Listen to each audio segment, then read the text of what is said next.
अस्सलाम वालेकुम दोस्तों, मैं हूं शाहरुख और आज मैं आप लोगों को बताऊंगा कि कैसे आज से 1 साल पहले मेरा ये जो आईफोन 13 है चोरी हो गया था जामा मस्जिद के अंदर।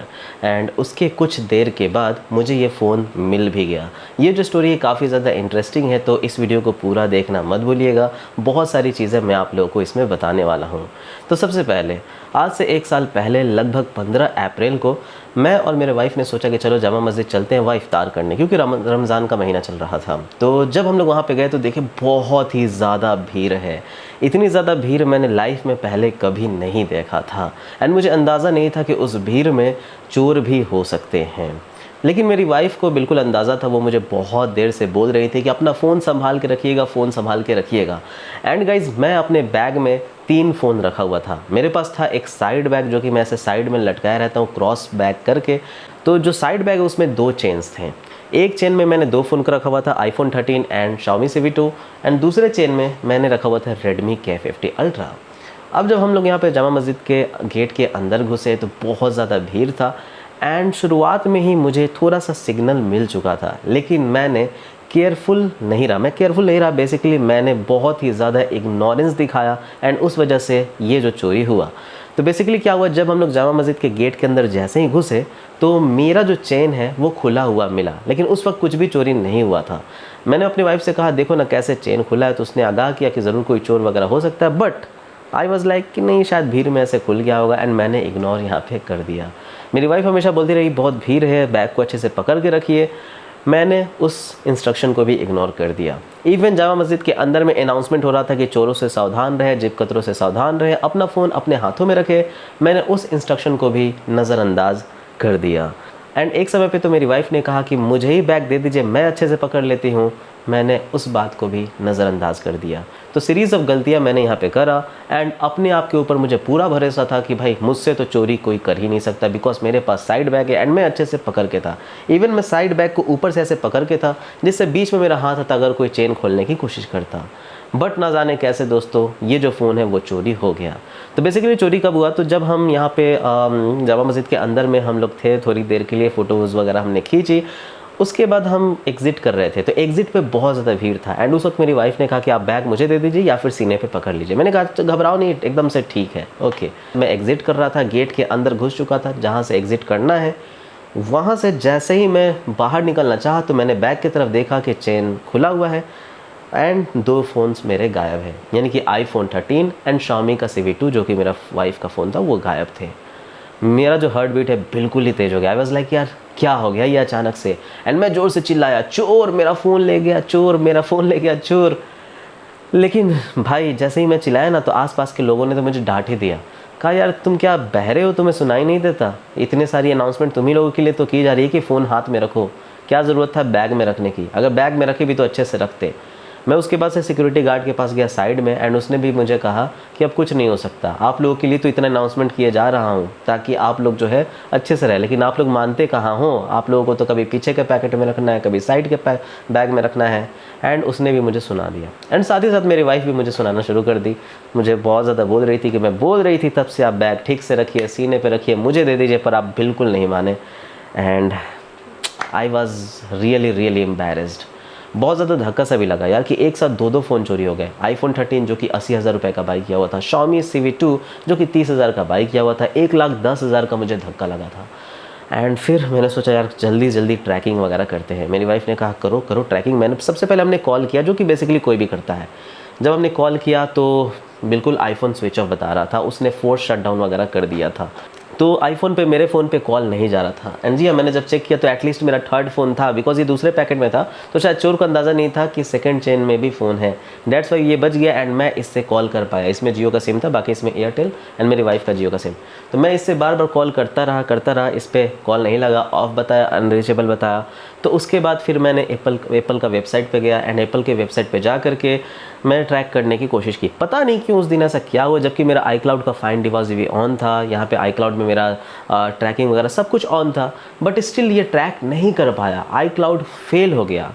मे बी ऐसा हो सकता है। पॉसिबल रीज़न ये है कि इतनी ज़्यादा भीड़ थी वहाँ पे कि शायद नेटवर्क रीच नहीं कर पा रहा था अच्छे से। एंड यहाँ वहाँ पे जियो का वहाँ पे एयरटेल का थोड़ा सा नेटवर्क भी ख़राब रहता है जामा मस्जिद के अंदर। I am not sure Airtel का ख़राब रहता है कि जियो का, बट किसी एक का तो ख़राब रहता है जामा मस्जिद के अंदर। तो इस वजह से ये ट्रैक नहीं हो पा रहा था। तो मैं तो पूरी तरह से मैं होप छोड़ दिया था कि भाई शायद अब नहीं मिलेगा। आईफोन गया एंड साथ में सीवी भी गया। मेरी हार्ट बीट तेज़ थी एकदम से, मुझे लग रहा था यार क्या हो गया क्या हो गया। मेरी वाइफ समझा रही थी मुझे, मतलब डांट भी रही थी समझा भी रही थी, कह रही थी घबराई मत मिल जाएगा, दुआ भी कर रही थी और फिर डांट भी रही थी कि मेरे बात क्यों नहीं सुना आपने। वो डायलॉग भी दे रही थी आप मेरा बात कभी नहीं सुनते। ये चीज़ें हुई। फिर मेरी वाइफ ने कहा कि एक काम कीजिए मेरे फ़ोन पे कॉल कीजिए। तो जैसे ही मैंने CV2 पे कॉल किया, कॉल लग गया। तब मुझे ध्यान आया कि जो Xiaomi का CV2 है उसमें एक सेटिंग्स है। सेटिंग्स ये है कि कोई भी फ़ोन को ऑफ़ ना कर पाए जब तक कि पैटर्न या पिन ना डाला जाए। विच मीन्स जो आपने लॉक स्क्रीन पे पासवर्ड लगाया है जब तक वो ना डाले तब तक ऑफ़ नहीं हो सकता फ़ोन, चाहे वो कुछ भी कर ले। तो मुझे ध्यान आया कि अरे इनका तो इंटरनेट भी ऑन है, इनका तो फ़ोन एकदम से ऑन है, ऑफ़ भी नहीं कर सकता चोर लोग, कुछ भी करने की कोशिश करेगा तो नहीं कर सकता। एटलीस्ट ये बहुत ही अच्छा ऑप्शन लगा मुझे Xiaomi का CV2 में। तो मैंने सोचा चलो इसे ट्रैक करते हैं। तो मैं जल्दी से i.mi.com पे गया एंड वहाँ पे जाकर के यहाँ पे फाइंड डिवाइस के अंदर गया एंड जी हाँ, डिवाइस जो है वो लोकेट होने लगा कि जामा मस्जिद के अंदर ही है। लेकिन सिर्फ लोकेट करना पॉसिबल नहीं था, इतने भीड़ के अंदर में जामा मस्जिद के अंदर किसके पास है, किस एग्जैक्ट पोजीशन पे है, ये लोकेट करना पॉसिबल नहीं था उतने भीड़ में। तो इस वजह से मैं एक तो कॉल करता रहा और दूसरी फाइंड डिवाइस के अंदर में प्ले साउंड पे टैप कर दिया। प्ले साउंड का मतलब होता है कि भाई आपके जो फ़ोन है उसमें एक इमरजेंसी अलार्म शुरू हो जाएगी जो कभी बंद नहीं होगी। उसके वॉल्यूम को कम करने की कोशिश करेंगे वो कम नहीं होगी। आप यहाँ पे वीडियो देख सकते हैं, इस वीडियो में मैं वॉल्यूम को बार बार कम कर रहा हूँ एंड बार बार अलार्म का वॉल्यूम ऑटोमेटिक ऊपर चला जा रहा है। तो ये है Xiaomi CV2 का एक बहुत ही बेहतरीन फ़ीचर। सबसे पहला फ़ीचर कि भाई बिल्कुल इसे ऑफ़ नहीं किया जा सकता। अगर आप लॉक स्क्रीन पे टर्न ऑफ करने का फ़ीचर को हटा दें, यानी कि फ़ोन को ऑफ़ करने का फ़ीचर हटा दें, तो ये फ़ीचर बहुत ही ज़्यादा अच्छी है। एंड दूसरी फ़ीचर कि आप जो है फाइंड डिवाइस में प्ले साउंड करेंगे तो साउंड बजता ही रहेगा। तो ऐसा हुआ कि साउंड बिल्कुल ही बजता रहा। तो शायद चोर यहाँ पे डर गया। अब इसके बीच में एक चीज़ मैं बताता हूँ। तो बेसिकली क्या हुआ ना कि जब मैं कॉल कर रहा था बार बार CV पे, तो एक बार किसी बंदे ने, कोई ओल्ड एज बंदा का आवाज़ लग रहा था, किसी बंदे ने एक बार कॉल उठाया और उसने अचानक से बोला हाँ हाँ तुम्हारे पीछे ही हूँ, और फिर कट कर दिया। And I was like what किधर वो मेरा काट रहा था। बेसिकली ये हुआ, एकदम से हॉरर फील हुआ भाई वो सीन मुझे कि भाई एकदम से डरा हुआ हूँ, मुझे फ़ोन चाहिए, मेरा फ़ोन चोरी हो चुका है, मैं जामा मस्जिद में एकदम से मतलब उदास बैठा हूँ, मुँह लटकाए बैठा हूँ, और फिर ऐसे आपके साथ कोई करता है कि हाँ तुम्हारे पीछे ही फ़ोन उठा करके चोरी करने के बाद। तो दैट इज़ नॉट गुड। ऐसा तो मत करो, अगर चोरी भी करो यार तो इतना तो मत करो कि लोगों का हट के। खैर कोई नहीं।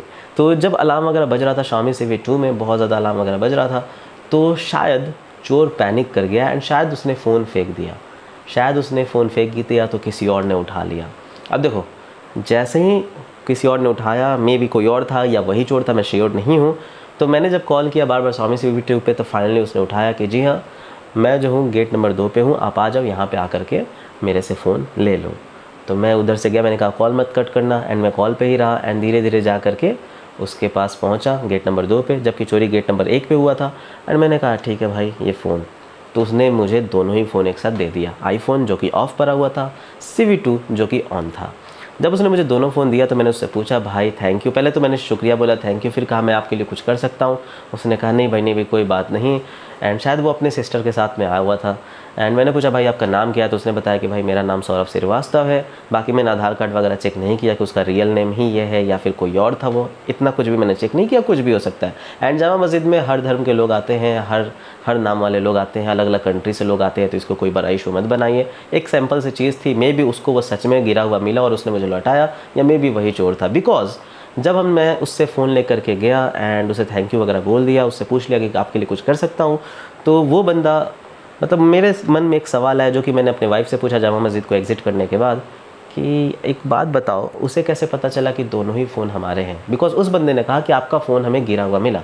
तो मैंने कहा कि उससे कैसे पता चला कि दोनों ही फ़ोन हमारे हैं, बिकॉज आईफोन ऑफ पड़ा हुआ था एंड CV2 में अलार्म बज रहा था। तो अगर मैंने CV2 पे ही कॉल किया है तो उसे लगना चाहिए कि सिर्फ़ और सिर्फ CV2 मेरा है। उसने एक साथ दोनों फ़ोन, मैं जैसे ही आया दोनों ही फ़ोन एक साथ मुझे प्रेजेंट उसने कैसे कर दिया, ये सवाल था मेरा। एंड मेरी वाइफ ने तभी कहा कि वही चोर होगा। लेकिन मैंने कहा कि देखो ऐसा कुछ एज्यूम मत करो, कुछ भी हो सकता है। मे बी उसे लगा होगा कि ये दोनों के दोनों फ़ोन मेरे, एंड उसने दे दिया एंड सच में वही हुआ। कुछ भी हो सकता है, राइट। तो मेरे लिए तो मैं उस बंदे पे झूठ मूठ का शक नहीं कर सकता। मेरे लिए वो बंदा वो है जिसने मुझे फ़ोन लौटाया है, बिकॉज़ मुझे नहीं पता कि मेरी फ़ोन चोरी किसने की है, राइट। तो मैं उस बंदे को अप्रिशिएट ही करूँगा एंड मैं कहूँगा थैंक यू सौरभ श्रीवास्तव भाई, जो कि आपने मेरा फ़ोन लौटाया। And that is how I got my phone, the Xiaomi CV2 and iPhone 13 back. अब देखो, इस स्टोरी से 2-3 बातें मतलब जो है बिल्कुल ही आपको याद रखनी चाहिए। सबसे पहले कि वाइफ़ की बात सुनो ठीक है, ज़्यादा अड़ियल ना बनो, ज़्यादा अपने आप पे बहुत ज़्यादा भरोसा मत रखो, अपने आप को 30 मार खान मत समझो, बिकॉज तुमसे बेटर कोई पर्सन मौजूद है जो तुम्हारी गट्स को तोड़ के रख देगा। पहली चीज़ ये। तो always listen to your wife, always be careful and ऐसे भीड़ भाड़ वाले इलाकों से बचो जहाँ चोरी के चांसेस ज़्यादा हैं। उसके बाद से मेरे लाइफस्टाइल में ये चेंज आया कि मैंने साइड बैग को बिल्कुल त्याग दिया एंड अब मैं चेस्ट बैग लेकर के चलता हूँ। एंड इवन जब मैं जामा मस्जिद वगैरह इलाके में जाता हूँ या भीड़ भाड़ किसी भी इलाके में, तो चेस्ट बैग को भी बिल्कुल ऐसे पकड़ के रखता हूँ या फिर उल्टा कर लेता हूँ चेस्ट बैग को कि चेन साइड मेरे सीने का साइड हो और फिर ऐसे पकड़ के चलता हूँ। इतना ज़्यादा हॉरर हो गया, मैं अपने पॉकेट वगैरह में कुछ भी नहीं रखता, इतना ज़्यादा हॉरर हो चुका है। उसके बाद से मतलब वो दिन मुझे कई बार हॉन्ट करती है कि कैसे वो चोरी हुआ, क्या मेरा हालत था, क्या मेरा कंडीशन था। एंड मेरी वाइफ थी जो कि मुझे हमेशा पेशेंट रखने को बोल रही थी, मुझे काम कर रही थी। वो बार बार मुझे समझा रही थी कि देखो आप घबराओ मत, फ़ोन ही है, कोई दिक्कत नहीं है। वो दुआएं भी कर रही थी, बार बार कह रही थी कि अल्लाह ताला ज़रूर फ़ोन दे देंगे। एंड सच में वही हुआ, मेरी वाइफ की दुआएँ कबूल हो गई एंड हमें जो है वो फ़ोन मिल गया। तो एक तो ये है कि भाई हमेशा जो है अपनी वाइफ की सुनो। दूसरी चीज़, फाइन डिवाइस को ऑन रखो एंड फ़ोन के जितने सिक्योरिटी सेटिंग्स है उसे ऑन रखो। एटलीस्ट चलो 1 घंटा 2 घंटा लग जाए फ़ोन के सिक्योरिटी सेटिंग्स को ऑन करने में, बट फ़ोन के सिक्योरिटी सेटिंग्स को ऑन रखो। अब तीसरी चीज़ मैं बताता हूँ, अगर थीफ जो चोर है वो थोड़ा सा इंटेलिजेंट होता तो चाहता तो सिम को तोड़ के फेंक सकता था, जिससे मैं ट्रैक नहीं कर पाता, जिससे अलार्म नहीं ऑन हो पाता। बिकॉज जब तक नेटवर्क नहीं आएगा अलार्म कैसे बजेगा। भले ही वो ऑफ़ नहीं कर पाता पर सिम तो निकाल सकता था, पर शायद उसके दिमाग में इतनी तेज़ी से बात नहीं आई जितना तेज़ी से हमने यहाँ पे ट्रैक किया एंड साउंड को, अलार्म को ऑन किया। तो ये चीज़ हुई, ये चीज़ अच्छी हुई कि चोर उतना चालाक नहीं था कि सिम को बाहर निकाल सके। एक और चीज़ अच्छी हुई कि दोनों ही फ़ोन साथ में चोरी हुए। अगर सिर्फ आईफ़ोन चोरी होता तो मुझे आईफ़ोन नहीं मिलता, या फिर अगर चोर के पास थोड़ा दिमाग आता कि सिर्फ आईफ़ोन लेके भाग जाता हूँ और CV2 लौटा देता हूँ, तो भी मैं कुछ नहीं कर पाता, मेरे पास सिर्फ एक ही फ़ोन वापस मिलता। बट यहाँ पे मैं कहूँगा कि जो काम आया वो सबसे पहले पेशेंस, दूसरा चीज़ ऊपर वाले का सपोर्ट। बिकॉज़ इसमें, इस स्टेटमेंट में, इस कहानी में टेक का बहुत ही कम लेना देना है। इसमें अगर लक नहीं होता, अल्लाह ताला का सपोर्ट नहीं होता, दुआएं नहीं होती, तो शायद वो फ़ोन नहीं मिलता। उतना अलार्म बज के भी क्या हो जाता है, इतने भीड़ में तो मुझे अलार्म भी नहीं सुनाई देता, मैं ढूंढता रह जाता। मैं जिधर इधर उधर ढूंढ रहा था, आवाज़ सुनने की कोशिश कर रहा था, तो मैं ढूंढते रह जाता। इतने भीड़ में तो कोई गौर भी नहीं करता कि किसका अलार्म बज रहा है, ये चोरी का अलार्म है या क्या है, नहीं करता। वो चाहता तो अलार्म बजते हुए ही फ़ोन लेके जा सकता था, राइट। तो इसमें लक का बहुत बड़ा, किस्मत का बहुत बड़ा साथ है, अल्लाह ताला का बहुत बड़ा साथ है जो फ़ोन मिल गया। तो इसलिए हमेशा कहूँगा सिक्योरिटी सेटिंग्स हमेशा ऑन रखें। और एक और चीज़ नज़र आई, मतलब समझ में आया कि eSIM का होना बहुत ज़रूरी है। बिकॉज जिस तरह से वो सिम नहीं निकाला तो मेरा ट्रैक हो गया, उसी तरह से eSIM को निकाला ही नहीं जा सकता, तो ट्रैक होने के चांसेस बढ़ जाते हैं। तो ये थी पूरी की पूरी स्टोरी कि किस तरह से जामा मस्जिद में मेरा जो फ़ोन है वो चोरी हुआ एंड वापस से वो मिल भी गया, अल्लाह का शुक्र है। अगर नहीं मिलता तो पता नहीं आज क्या होता, मतलब बहुत ज़्यादा ही मतलब दुख, दर्द और पीड़ा महसूस होता। और एक चीज़ मैं बता दूं, जब मेरा फ़ोन चोरी हुआ ना, तो जामा मस्जिद के गेट पे जब मैं साइड पे जाके खड़ा हो गया सिक्योरिटी गार्ड के पास, ऐसे ऐसे देखने लगा कि कौन चोर है कौन चोर है, तो वहाँ पे ऑलरेडी एक बंदा था जिसका ऑलरेडी चोरी हो चुका था और 2-3 बंदे मेरे बाद आए जिनके चोरी हुए। एक अंकल तो पूरा रो रहे थे, ऐसा उनका फ़ोन मतलब कोई चोरी हुआ था। तो बहुत ज़्यादा चोरियाँ होती हैं वहाँ पर, तो बच करके रहें। एंड वहाँ मतलब भीड़ भाड़ में तो ना ही जाए तो बेटर है ये चीज़। एंड थोड़ा सा मतलब वहाँ पे सिक्योरिटी बढ़ानी चाहिए जामा मस्जिद के इलाके में, स्पेशली पूरे इलाके में, बिकॉज बहुत भीड़ होती है, बहुत चोरियाँ होती हैं। अनाउंसमेंट से सिर्फ काम नहीं चलेगा, बहुत कुछ बढ़ाना पड़ेगा, राइट। तो ये था गाइस पूरा का पूरा स्टोरी। बाकी ये था मेरा एक नया सीरीज़ टेक का स्टोरी टेलिंग में, जहाँ पे आप लोगों को बताऊँगा पूरी तरह से मेरे लाइफ के एक्सपीरियंसेस के बारे में, पूरी तरह से टेक के एक्सपीरियंसेस के बारे में कि क्या चीज़ें हुई, कैसे हुई, सब कुछ आपको समझाने की कोशिश करूँगा। एक नई सीरीज़ है, आशा है आप लोगों को पसंद आए। बाकी दोस्तों नेक्स्ट एपिसोड में मैं आप लोगों से बात करूँगा कि रिसेंटली कैसे मेरे भाई का iPhone 14 चोरी हो गया मेट्रो में से, दिल्ली मेट्रो में से। बेसिकली वो फर्स्ट टाइम दिल्ली आ रहा था एंड अभी तक तो नहीं मिला है। तो उस वीडियो का वेट कीजिएगा अगर आपको ये वीडियो अच्छा लगे। थैंक यू, बाय बाय, जय हिंद।